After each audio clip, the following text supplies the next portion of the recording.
I'm Aussie Griffin, and this is, you can probably hear, I've actually got a live audience for this multiple taping session. A lot of people don't know how I do these videos. I do take after take after take, um, with me screaming at this camera, and then, when I finally get one that's cohesive and I like it, and that can take 20, 30 takes in some cases, like the more extreme ones.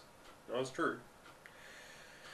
Well, today I've finally got around to broaching my infinity theory of economics. I do not have economic models. If you're looking for mathematics, I recommend you talk to the anarcho-capitalists, Mike Jankel and Stateless Liberty, or even fringe elements if you're desperate. And yeah, these guys will give you Austrian economic theory and mathematics until it makes your head explode. What I'm talking about today is the end result of me working on a quandary. How in the world do I get around to a theory of economics that allows people to buy and trade stuff without, or not even buy, just trade stuff, and you allocate resources without it ultimately favoring the predatory mindset? And the answer I have come up with, and I am not saying this is the better way, I am saying this is my different way. An audacious statement if ever there was one, as a great man once inclined to himself to say. My infinity theory of economics orients itself towards a twofold axiom.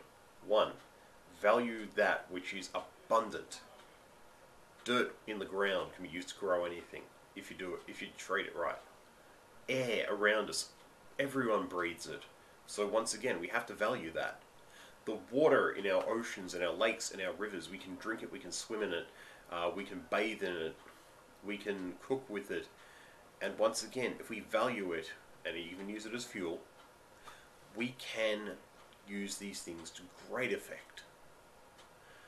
So how do we not have value there? And the greatest value of all I place on people, because the second axiom is we must trade what we cannot sell. Our experiences. I can't sell you my experiences. They were my experiences. I had them. What I can do is enhance your reputation by saying, yes, I have been enhanced as an experience by this service, by this organization, by these people, these individuals, by this product. I can say it enhanced my life.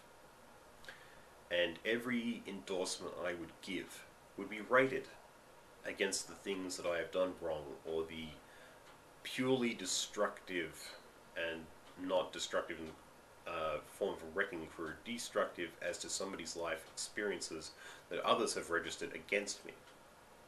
So that my word will never be 100% pure endorsement of somebody. On the other hand, if you do more good than harm, and you enhance more people's lives than you detriment them, you ultimately will have a great amount of wealth, and it doesn't diminish either. With this mindset in mind, suddenly the tendering of offers for contracts, for organizations, for buyouts or buy-ins, for allocation of resources would go to the people who have, for want of a better word, virtue, for want of a better word, a high moral standing where the majority of what they do enhances the experiences and lives of others. And as this can only be done on an individual basis, very much what the voluntarists would go in for, I see this as the ultimate way to solve the problem, at least as I see it, of the sociopaths being able to corner markets and hoard resources and deny others. Who's going to work for an employer that's got that many strikes against them, or has that few examples of consistently enhancing the experiences of others? And when they pull off a big enough scam that annoys that many people, it's going to trash their reputation and this hypothetical credit score. So what I'm saying is, with infinity economics, it is required that you have more human beings in the system. It is required that you do more to enhance people's standard of living. More consistent work with a more consistent value to it. Finally, the people that we call the working poor, who work God only knows how many hours a day, would actually have more capacity than a Wall Street tycoon that only spends a few hours swanning around the office. This means that the allocation of resources to someone's private time would be necessarily favoured towards those who do more work for the community. They would become the capitalists. They would become the people who have the social capital that would be required to basically allocate resources. The hard-working people would automatically become the investors by necessity. So suddenly, the person backpacking through Europe that is kind to people and helps people, sings, dances, laughs, jokes, they are increasing the value of other people's lives by giving them quality of experience. And so a holiday for them would not necessarily be a loss of capital. It would in fact enhance it. The fact that we could then put in hard work to make other people smile, that would be the enhancement of capital. And if anyone can't follow this, if this doesn't sound morally right, if it doesn't sound ethically honest, please let me know. I can't give you a full mathematical breakdown. I am not a mathematician.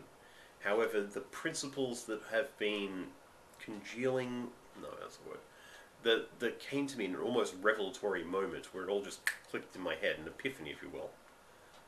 I believe these principles can work, and I believe that they will work in time. This, I believe, is the missing link to economics. Now, if you could hybridize my ideas with the mathematically perfected economy, this may be a great leap forward for humanity. In the meantime, I'm still working a job, I'm still paying my bills, and I'm still, though most importantly, I'm still trying to keep people on side and not annoy others. So, if you think this works, please let me know. If you don't think this works, please let me know. As my friend Richard M. O'Brien would say, silence is a cancer, and I couldn't agree with him more. And in this system, silence would mean that your credit rating isn't going up or down. Either way, thank you very much for your time, and that is the principles behind infinity economics.